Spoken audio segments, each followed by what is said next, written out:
சில வகை கடலோர நண்டுகள் முட்டையிலிருந்து வெளிவந்தவுடன் தாயை சாப்பிடுகின்றன.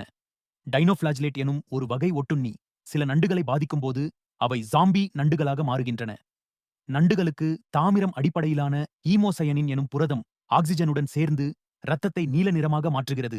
ஆக்ஸிஜன் இல்லாதிருக்கும் போது இரத்தம் வெளிர் நீலமாக இருக்கும். நில நண்டுகள் கால்களால் தண்ணீர் குடிக்கும்.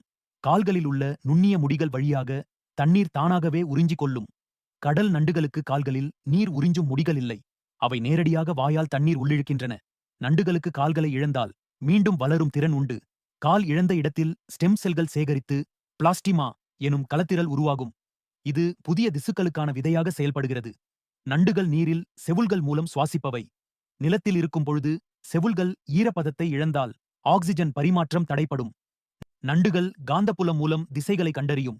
நண்டுகள் இறந்த உயிரினங்களை சாப்பிடுதால் கடலை தூய்மைப்படுத்துகின்றன.